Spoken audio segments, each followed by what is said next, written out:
à la maison, il y a le printemps qui chante.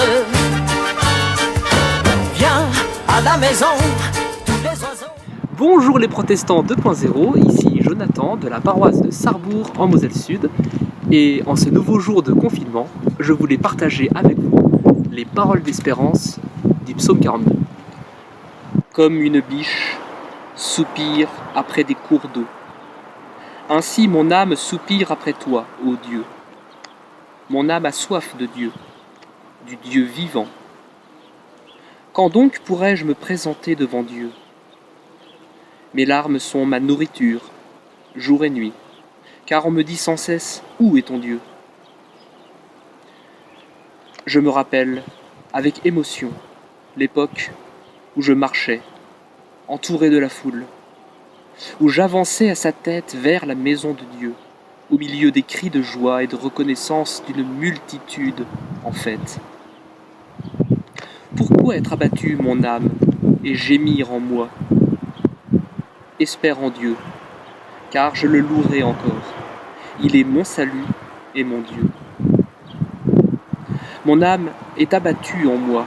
Aussi, c'est à toi que je pense, depuis le pays du Jourdain, depuis l'Hermon, depuis le mont Mitséar. L'abîme appelle un autre abîme, au fracas de tes cascades, toutes tes vagues et tous tes flots passent sur moi. Le jour, l'Éternel m'a promis ses bontés. La nuit, je chantais ses louanges, j'adressais ma prière au Dieu de ma vie. Pourquoi être abattu, mon âme ?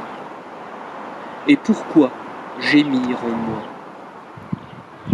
Espère en Dieu, car je le louerai encore. Il est mon salut et mon Dieu.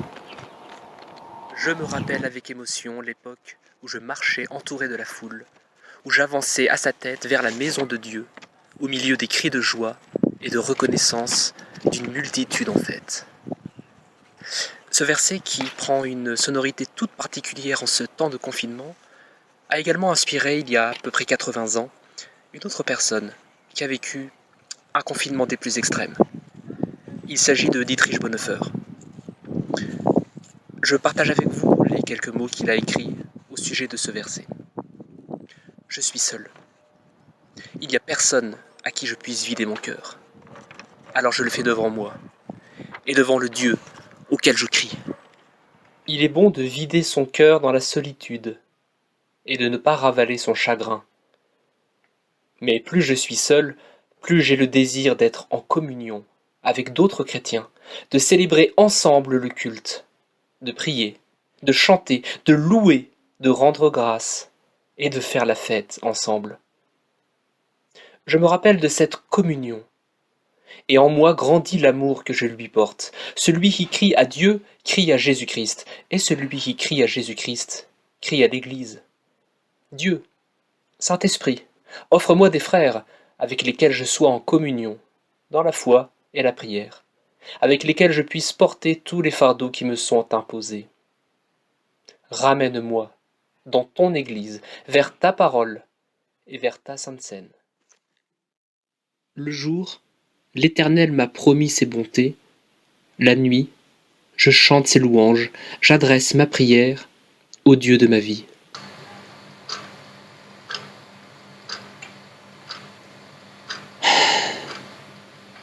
Le jour et la nuit, combien longs et désespérants sont-ils lorsque nous sommes sans Dieu.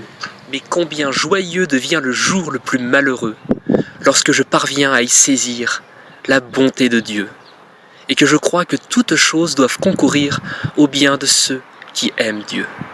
Et combien sereine et salvatrice devient la nuit la plus profonde lorsque, dans cette nuit, je prie et je chante Dieu, le Dieu de ma vie. Les promesses de Dieu valent pour chaque jour et pour chaque nuit, et elles les remplissent tous, semaine après semaine, année après année. Il suffit que je les saisisse. Dieu, Saint-Esprit, réalise en moi toutes tes promesses. Je suis prêt. jour et nuit. Remplis-moi entièrement. Amen.